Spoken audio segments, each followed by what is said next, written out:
Everybody, আজকে বানাবো চিকেনের এক দারুণ রেসিপি। তো চলো রেসিপিটা তোমরা দেখে নাও। এটা হচ্ছে চিলি গার্লিক ব্ল্যাক পেপার। তো চলো রেসিপিটা স্টার্ট করা যাক। আশা করি তোমাদের রেসিপিটা খুব ভালো লাগবে। আমাদের খুবই অল্প জিনিস লাগবে, একটুখানি অল্প, যেহেতু আমার চিকেনের কোয়ান্টিটি হচ্ছে এইটা, মানে খুবই অল্প চিকেন আছে, তাই না আমাদের এখানে লাগছে হচ্ছে অল্প সামান্য, মানে একটা ছোট পেঁয়াজ, 4টে লঙ্কা নিয়েছি, তোমরা চাইলে আরো কোয়ান্টিটি বাড়াতে পারো।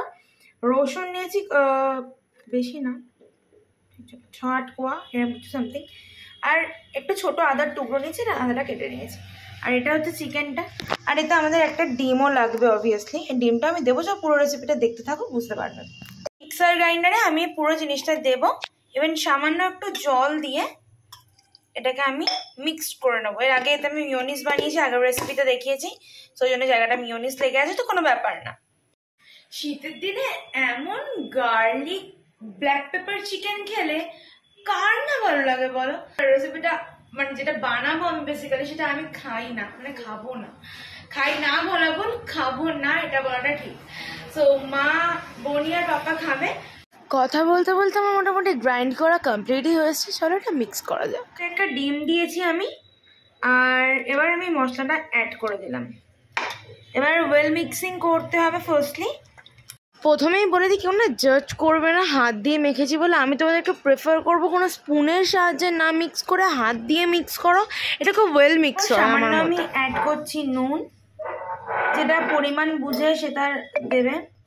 আর হলুদটা নাও দিতে পারো, আমি জাস্ট একটু হালকা কালারের জন্য একটু হলুদ দিলাম। আর দিয়ে দেবো সামান্য লঙ্কা গুঁড়ো। এবার এটাকে মিক্স করবো।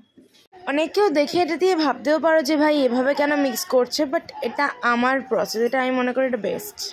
মনে হয় খুব স্পাইসি হয়ে যাবে, তাহলে সামান্য চিনি ইউজ করতে পারো, চিনিটা না দিলেও হবে। তারপরে একটুখানি দিয়ে দেবো আমি ব্ল্যাক পেপার, যেটা এতে আছে, বাট এক হাতে দিচ্ছি বলে আমি এটা ইউজ করতে পারছি না। ব্ল্যাক পেপারটা আমি এবার দিয়ে দেবো।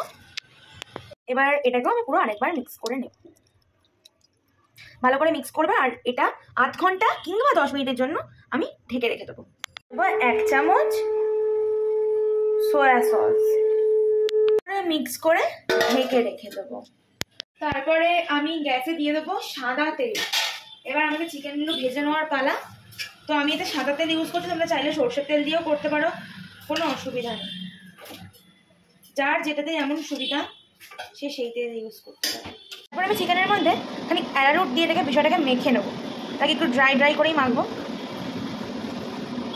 একদম রেডি আমাদের এইটা। এবার আমরা আস্তে আস্তে গরম তেলে এটাকে ভেজে নেবো। এটা গরম হয়ে গেছে। এবার এর মধ্যে আমি আস্তে আস্তে দিয়ে দেবো আমাদের চিকেনের পিসেসগুলো,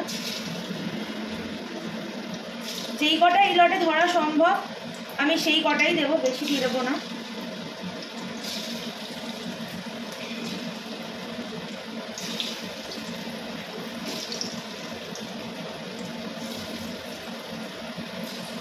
চিকেনের পিসেসগুলো আমি খুব বড় করিনি, খুব ছোট ছোটই রেখেছি।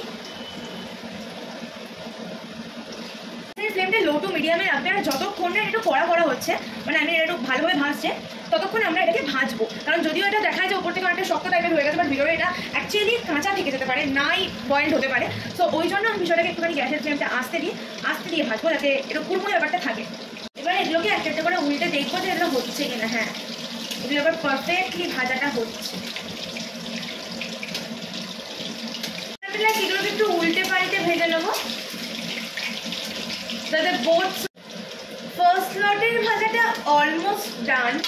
এবার আমি এগুলোকে তুলে নেবো, কারণ দেখতেই পাচ্ছি এগুলো যথেষ্ট কুড়মুড়ে হয়ে গেছে। ভাজুক ততক্ষণ আমি একটা পাত্রে কেটে নিয়েছি কুচি কুচি করে ক্যাপসিকাম, লঙ্কা, আদা, রসুন একটু বেশি করে, আর পেঁয়াজ একটু বেশি করে। তোমরা চাইলে লঙ্কা আরও বেশি দিতে পারো, কিন্তু আমার যেহেতু ছোটো বোনই খায় ওই জন্য আমি লঙ্কাটা একটু কমই দিয়েছি। কিন্তু ওইখানে তো যখন আমি মিক্স করছি তখন 4টে লঙ্কা অলরেডি ওতে অ্যাড আছে, সো চাপ নেই, ঝাল হতে কম হবে না। সেকেন্ড লটের ভাজাটাও আমার অলমোস্ট ডান। এবার আমি এটাকেও তুলে নেবো। পকোড়াগুলো ভাজা কিন্তু আমার একদম রেডি, আর দেখেই বুঝতে পারছো কতটা ক্রিস্পি হয়েছে।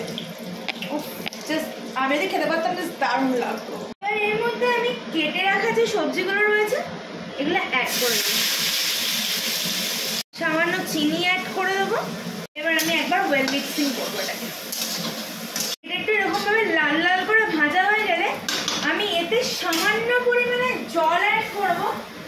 তোমরা চিকেনের স্টক থাকলে দিতে পারো, বা এরমই জল থাকবে মানে বাড়ি যে কোনো জল এটা অ্যাড করে দেবে। খুব সামান্য পরিমাণেই দিলাম, বা এটাকে মিক্স করে একটু মিক্সিং করে ভালো। জলটা 1 সেকেন্ডের মধ্যে যদি গ্যাস জোরে থাকে একদমই টেনে আসবে, দেখতেই পাচ্ছ জল পুরো শুকিয়ে গেছে একদম। ঠিক আছে, আর জল দিতাম না, বাস এতটা জল দিলেই চলে যাবে। এবার সামান্য কর্নফ্লাওয়ার দিয়ে এটাকে তুমি ঠিক করে নেবো। তো ভীষণ একটু ঘন ঘন হয়, আমি সামান্য কর্নফ্লাওয়ার অ্যাড করেছি। যদি কর্নফ্লাওয়ারটা একটু বেশি ঘন দেখতে লাগে তাহলে ওতে আর চাইলে আমরা সামান্য জল অ্যাড করতেই পারি। অ্যাকচুয়ালি যতটা রসুন দিয়ে তৈরি যাতে রসুনের গন্ধটা না থাকে সেদিকেও আমাদের পূর্ণ লক্ষ্য থাকতে হবে। এবার এতে আমরা সামান্য পরিমাণে অ্যাড করে নেব টমেটোর সস। পরিমাণটা যতটাই নেবে, যতটা মনে হবে দেওয়াটা অ্যাপ্রোপ্রিয়েট। তত সোয়া সস খুব বেশি অ্যাড করবো না, আমি খুব অল্প পরিমাণেই দিলাম। এবার এটাকে আবার মিক্স করে নেব। অবশ্যই চেখে দেখবে যে টেস্টটা অ্যাকচুয়ালি কেমন হচ্ছে।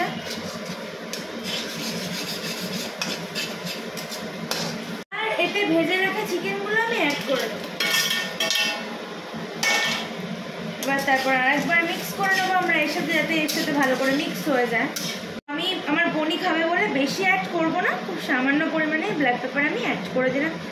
চাইলে তোমরা আরও বেশি অ্যাড করতেই পারো, নো প্রবলেম। আর একবার মিক্স করে নেবো, দেন আওয়ার রেসিপি ইজ রেডি। চলো এটা সবাই খেয়ে বলুক কেমন হয়েছে। আমি জানি না, আমি পার্সোনালি জানি না এটা কেমন বানাতে পেরেছি।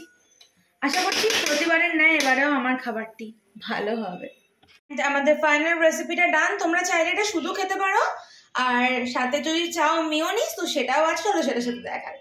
অ্যান্ড এ দেখো, এটা মিওনিজের সাথেও কিন্তু দারুণভাবে খেতে পারবে তোমরা, বাট মিওনিজ ছাড়াও কিন্তু এটা অবশ্যই যাবে।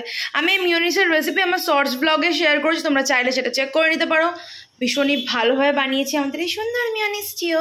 সো আজকের রেসিপি ব্লগটি কেমন লাগলো জানাতে ভুলুন, অবশ্যই লাইক সাবস্ক্রাইব করে দেবেন। Bye bye guys, love you.